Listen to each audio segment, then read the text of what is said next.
This is a huge team effort. Terry Tolson, our registrar, spent all of yesterday getting the envelopes prepared, and the staff will be taking them downstairs.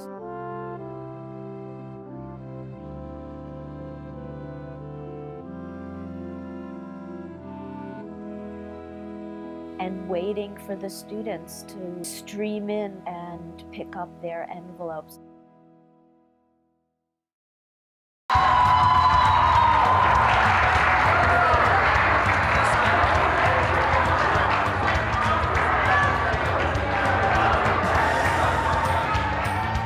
Today is match day, which means all of the graduating medical students all over the country are going to find out where they will be doing their residency. It will mean where they're going to be for the next 3 to 7 years of their lives.